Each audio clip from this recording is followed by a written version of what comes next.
네, 성경 봉독하겠습니다. 요한복음 13장 34절로 35절, 에베소서 2장 20절로 22절까지입니다. 요한복음 13장 34절로 35절 먼저 봉독하겠습니다. 새 계명을 너희에게 주노니 서로 사랑하라. 내가 너희를 사랑한 것 같이 너희도 서로 사랑하라. 너희가 서로 사랑하면 이로써 모든 사람이 너희가 내 제자인 줄 알리라. 에베소서 2장 20절로 22절입니다. 너희는 사도들과 선지자들의 터 위에 세우심을 입은 자라. 그리스도 예수께서 친히 모퉁이 돌이 되셨느니라. 그의 안에서 건물마다 서로 연결하여 주 안에서 성전이 되어가고 너희도 성령 안에서 하나님의 거하실 처소가 되기 위하여 그리스도 예수 안에서 함께 지어져 가느니라. 아멘. 우리 다시 한번 옆에 분에게 새해 복 많이 받으십시오. 시작.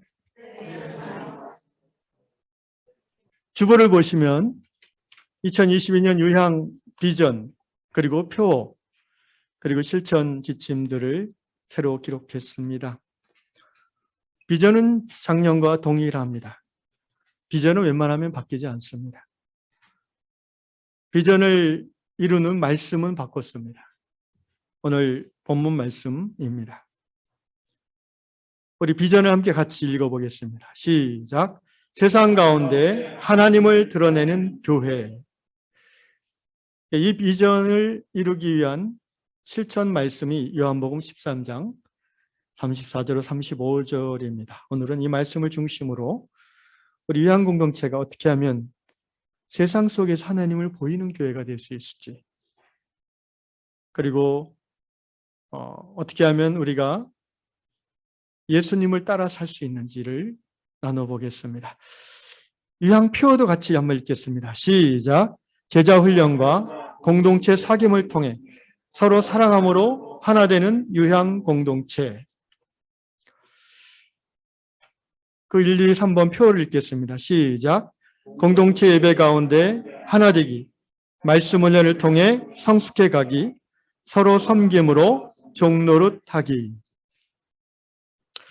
오늘 요한복음 13장 말씀은 예수께서 이제 십자가 죽음을 하루 앞둔 전날 저녁 제자들과 함께하는 유월절 식사 자리에서 행하신 말씀입니다. 세족식 이후에 이 말씀을 주셨습니다. 다시 말하면 이 말씀은 예수님이 육신을 가지고 살아있는 동안 제자들에게 행하신 마지막 유언에 해당되는 말씀이라고 볼 수 있습니다. A new command, 새 계명을 너에게 준다. 엔톨렌 카이넨이라는 헬라어는, 엔톨렌이라는 말은 반드시 지켜야 할 법이라는 의미입니다. 예수님이 이 말씀을 예수를 믿는 제자 공동체의 유언으로 남기신 것입니다. 새 계명을 너에게 주겠다. 새 계명을 언급하셨다는 것은 옛 계명이 있음을 전제하는 것입니다. 옛 계명은 레위기 19장 18절 내 이웃 사랑하기를 내 자신과 같이 사랑하라는 말씀으로 볼 수 있습니다. 그러면 왜 새 계명인가? 내용은 똑같이 사랑하는 것이 아니겠습니까? 내 이웃을 내 자신과 같이 사랑하라. 내가 너를 사랑하고 너가 나를 사랑하면 이것이 서로 사랑하는 거 아니겠습니까? 이 히브리어로 번역된 헬라어는 아가페입니다. 똑같은 내용입니다. 그런데 왜 새 계명이라고 하셨을까요? 그것은 계명의 내용이 달라서가 아니라 계명 행함의 주체가 달라졌기 때문입니다. 새 계명은 영이 새로워진 거듭난 성도로서 그 마음의 자원함으로 이루는 말씀 계명이기 때문입니다. 이미 일찍이 에스겔을 통해서 예언하셨습니다. 에스겔 36장 26절이야 또 새 영을 너희 속에 두고 새 마음을 너희에게 주되 또 내 영을 너희 속에 두어 너희로 내 율례를 행하게 하리니 너희가 내 규례를 지켜 행할지라. 예수 믿고 제사함 받아 거듭나서 영이 깨어난 사람, 하나님을 아버지라 고백하게 된 사람, 하나님과의 올바른 관계에 들어와 있는 사람, 곧 그리스도인에게 주는 말씀. 내용은 성경 전체가 똑같습니다. 서로 사랑하라입니다. 형식적으로 봤을 때 틀린 점이 있어요. 옛 계명은 십계명 돌판에 새겨진 계명입니다. 석비에 새겨졌죠. 옛 계명은 내 밖에 있는 계명입니다. 사람 밖에 새겨져 있는 계명입니다. 그러나 새 계명은 마음판에 새겨지는 계명입니다. 신비에 새겨져 있습니다. 성도 밖에 있는 말씀이 아니라 성도 안에 있는 말씀이라는 거죠. 성도 안에 있다는 것은 그 말씀을 내가 억지로 행함으로 구원을 얻는 말씀이 아니라 그 말씀이 내 안에 녹아들어서 구원 얻은 자로서 당당하게 자원함으로 즐거움으로 그 말씀대로 살아가게 된다는 것입니다. 그렇게 행하려고 한다는 것입니다. 사실 구약 성경에서도 말씀이 자기 사람 안에 있기를 강조하고 있어요. 잠언 7장 3절 이것을 내 손가락에 매며 말씀이죠. 계명이죠. 이것을 내 마음판에 새기라. 네 밖에 있는 말씀을 네 마음판으로 끌어들여서 말씀대로 살아라 라는 것이 성경 전체를 흐르는 말씀에 대한 지침입니다. 구약의 정신도 십계명 율법을 내 밖에 두고 상황 따라 행하는 것이 아니라 네 마음 안으로 끌어들여서 기쁨으로 행하라는 것이죠. 그런데 그렇게 하겠다고 다짐한다고 해서 다 그렇게 되는 것이 아닙니다. 말씀이 자기 안에 새겨진다는 것은 그 말씀이 자기의 생각이 되는 것입니다. 그 말씀이 자기의 가치관이 되는 거예요. 그 말씀이 자기의 세계관이 되는 겁니다. 곧 하나님의 말씀, 하나님의 뜻이 자기 뜻과 같아지는 거예요. 일찍이 예수께서 너희가 내 말에 거하고 너희가 내 안에 거하고 내 말이 너희 안에 거하면 요한복음 15장 무엇이든지 원하는 대로 구하라. 그리하면 내가 이루리라 하셨어요. 저는 옛날에 그 말씀 후반부만 듣고 얼마나 기뻤는지 모릅니다. 내가 원하는 대로 구하면 다 들어주시겠구나. 그러나 그 말씀 전반부를 깨닫고 나서는 심각해지게 됐습니다. 내가 예수 안에 있고 그리고 예수의 말씀이 내 안에 거할 때에 그렇게 된다는 거예요. 말씀이 내 안에 거한다는 의미가 바로 그겁니다. 내 생각이 하나님의 생각과 같아지게 되는 거예요. 전부는 아니더라도 특정 부분에 있어서 점점 그 영역이 넓어지고 깊어지는 것이겠죠. 오늘 서로 새 계명을 너에게 주노니 서로 사랑하라. 이렇게 예수께서 제자 공동체 곧 그리스도의 교회에 유언하셨습니다. 교회가 해야 될 일은 그러므로 딱 하나입니다. 서로 사랑하는 겁니다. 그 이상도 이하도 아닙니다. 알다시피 이때의 사랑은 아가파테, 알렐루스, 서로 아가페하라. 영어로는 다 러브지만 헬라어에서는 사랑을 의미하는 단어들이 꽤 다양합니다. 그 중에서 하나님이 우리를 사랑하시는 그 사랑을 아가페라는 단어로 표현하고 있습니다. 우리가 공동체 안에서 예수 믿는 사람들 가운데 서로 사랑하는 게 뭘 그렇게 어렵겠는가 라고 생각할지 모르지만 조금 깊이 생각하면 그것도 한계가 있지 이렇게 바로 인정하게 됩니다.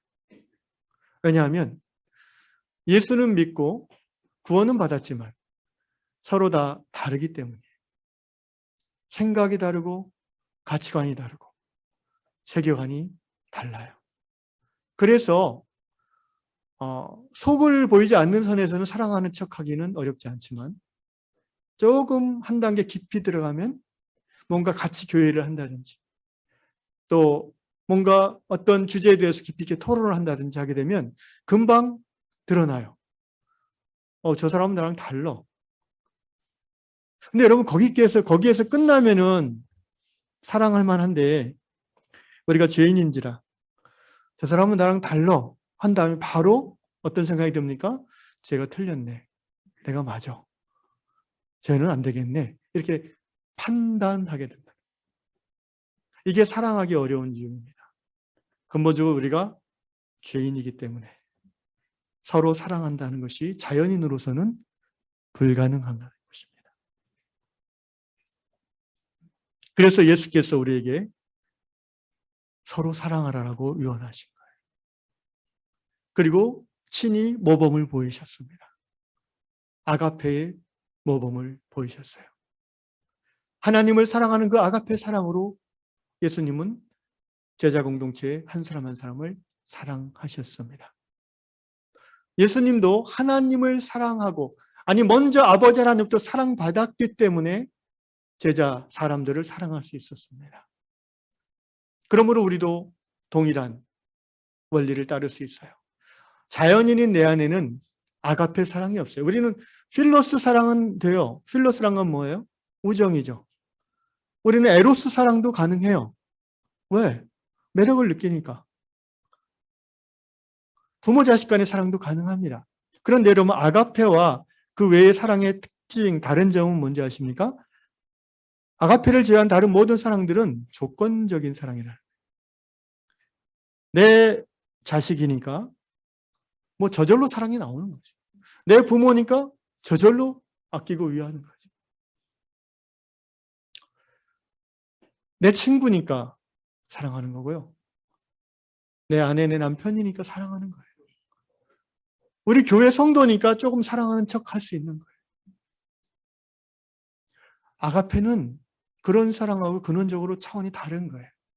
시작이 달라요. 아가페는 unconditional love. 다른 말로 cold love라고 그래요. 차가운 사랑이라고 그래요. love by faith, 믿음으로 행하는 사랑이라고 그래요. 이거는 감정으로 하는 게 아니에요. 감정이 나중에 따라오긴 하지만 말씀에 순종하여 믿음으로 시작하는 사랑이 아가페 사랑이에요. 하나님의 사랑이 아가페죠. 우리가 하나님의 원수 되었을 때에 하나님 우리를 사랑할 만한 아무런 조건도 갖추지 못했던 그때에 하나님 우리를 먼저 사랑하신 그 사랑입니다. 그래서 그 사랑 받았기 때문에 내 안에 그 아가페의 싹이 심어진 거예요. 예수께서는 그래서 이 말씀을 예수를 믿는 교회 공동체, 제자들, 교회에 주신 겁니다. 이 사랑함과 말씀과 제자의 관계를 좀 더 살펴보겠습니다. 자, 35절에 보면 34절 서로 사랑하라. 너희가 서로 사랑하면 35절 이로써 모든 사람이 너희가 내 제자인 줄 알리라. 결국 서로 사랑함의 열매, 결과는 제자됨이라고 나옵니다. 그런데 요한복음 8장에서 또 예수께서 말씀하십니다. 너희가 내 말에 거하면 참으로 내 제자가 되고. 또 뭔가 지금 공통점이 나타나기 시작해요. 너희가 서로 사랑함으로써 세상 사람이, 모든 사람이 너희가 내 제자인 줄 알리라.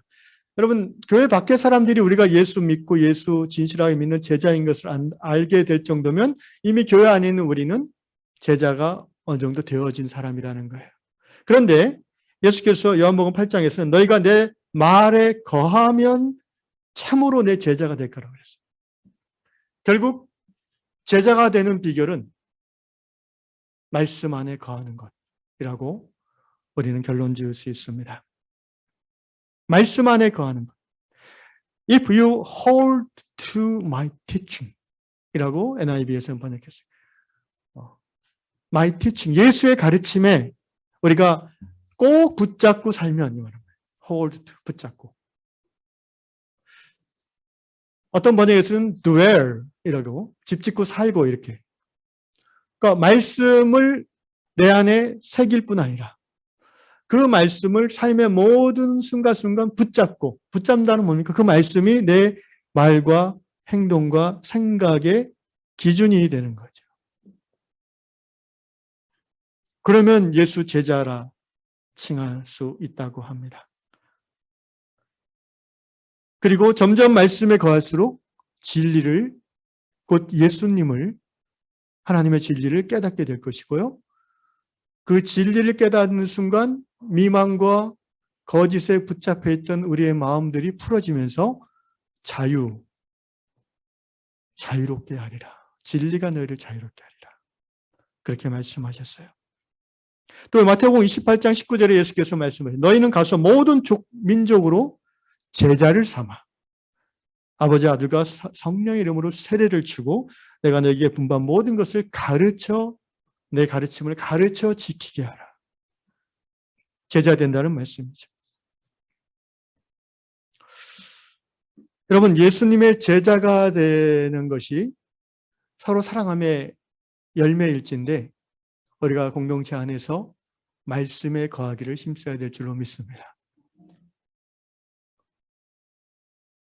오늘 표에 보면 제자훈련과 공동체 사귐을 통해 서로 사랑함으로 하나 되는 유한 공동체. 이제 좀 더 이해가 잘 되실 거라고 생각이 듭니다. 실천 지침을 봅시다. 1번 시작. 공동체 예배 가운데 하나 되기. 사람은 다 다르다고 그랬죠. 우리는 서로 달라요. 그래서 다른 것을 인정하는 것을 더 나가서 판단해요. 그러면 같아지려면 어떻게 해야 돼요? 나도 바뀌고 너도 바뀌어야 되잖아요. 우리가 예배 속에서 하나님을 바라볼 때 바뀔 수 있는 줄로 믿습니다. 너 틀렸어라고 하면은 바뀌지 않아요.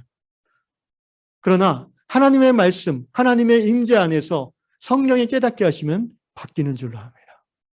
그게 바로 우리가 하나 될 수 있는 비결이에요. 그래서 예배 안에서 우리가 하나 되는 거예요. 나의 기준을 내려놓고 너의 기준도 내려놓고 각각 하나님의 말씀을 기준으로 자신을 바꿔나가는 그것이 바로 예배 속에서 우리가 누리는 은혜라고 할 수 있습니다. 말씀 은혜를 통해 성숙해 갑니다. 예, 당연한 말씀이죠. 2022년 새해는 올 한 해는 우리 모든 성도들이 관념으로 흐르는 말씀, 그냥 읽고 지나가는 말씀, 그냥 설교 듣고 끝나는 말씀이 아니라 hold true, 이 말씀을 붙잡기 시작하는 이 말씀이 무슨 뜻이지? 왜 이렇게 말씀하셨지? 이거는 너무 힘들 것 같아. 목사님은 이거에 대해서 뭐라고 하시지? 우리 장로님은 이거에 대해서 뭐라고 하실까? 예. 그게 말씀을 붙들기 시작하는 거예요. 다른 말로 공부하는 거예요. 여러분, 연구 공부와 그냥 읽고 끝나는 거는 뭐가 다른지 아세요? 질문이 들어가면 공부하기 시작하는 거예요. 질문. 새해에는 말씀을 읽으면서, 들으면서, 묵상하면서 계속해서 질문하시는 여러분 되시기를 축원합니다. 그래야 내게 되는 거예요. 여러분, 제가 제 경험으로 제가 성경을 진지하게 처음 공부한 적이 언제인지 아세요? 대학교 들어가서 중등부 교사할 때. 그 전까지는 한 번도 제대로 공부해 본 적이 없어요, 성경. 교회를 한 4, 5년 다녀도. 근데 가르치려니까 그 공과 교재를 찾고, 말씀을 찾고, 근데 이해가 안 돼요. 내가 이해가 안 되는 거 어떻게 가르쳐요? 그러니까 나름 대학생 실력이 얼마나 알겠습니까? 하면 이것저것 책을 찾아보는 거죠. 그렇게 한 3년 교사하니까 조금 느낌이 와요. 성경이 이런 거였구나. 이미 여러분 가운데 그런 경험들을 많이 겪었을 겁니다. 경험했을 거예요. 올 한 해는 누구를 가르친다기보다도 순수하게 진리를 알고자 하는 갈망 속에서 말씀 훈련을 깊이 이루어 가시기를 축원합니다. 세 번째 같이 읽겠습니다. 시작. 서로 섬김으로 종노릇하기. 갈라디아서 같이 읽을까요? 5장 13절 말씀 시작. 형제들아 너희가 자유를 위하여 부르심을 입었으나 그러나 그 자유로 육체의 기회를 삼지 말고 오직 사랑으로 서로 종노릇하라. 종노릇하되 마지못해 하는 게 아니라 사랑으로 하라고 합니다. 그것이 하나 되어지는 서로 사랑하는 방식입니다. 교회는 세상과 근본적으로 다른 것 중에 하나가 대접받는 사람이 큰 사람이 아니라 대접하는 사람이 큰 사람이라는 가치관을 공유하는 공동체입니다. 세상은 높은 자리, 낮은 자리 차별이 있어요. 그것은 주님 오실 때까지 그럴 수밖에 없을 거예요. 인간의 죄악된 본성 자체가 다른 사람 위에 올라가서 대접받으려고 하는 거니까. 이 가장 집요한 인간의 본능을 꺾고 들어가는 게 신앙 아니겠습니까? 예수님이 바로 그렇게 사셨기 때문에, 그리고 성령께서 우리를 그렇게 말씀 통해서 이끌어 주실 것이기 때문에 교회는 그것을 실험해 볼 수 있는, 그러니까 여러분, 교회가 이 땅 위에 천국의 모델이 돼야 된다는 말씀을 우리가 하잖아요. 그런데 교회 안에서 천국 생활 방식을 익히지 않으면 나중에 천국 가면 굉장히 불편하게 살 겁니다. 천국 가서도 에헴 하고 있으면은 그 바보 되는 거 아니에요? 그렇죠? 여기서 좀 연습을 해야 돼요. 어떻게 사는 게 하나님의 영광을 위해 사는 삶의 내용인지. 근데 세상에서 바로 그걸 연습을 못하죠. 교회 안에서 먼저 연습해야 돼요. 훈련받아야 돼요. 그리고 세상 속에서 그것을 열매 맺을 때까지 시련과 연단 속에서 믿음으로 이겨나갈 때 어느 정도 천국 가서 좀 덜 낯설 겁니다. 섬김으로 종로로 타여 하나 되는 유한 공동체 되시기를 축원합니다.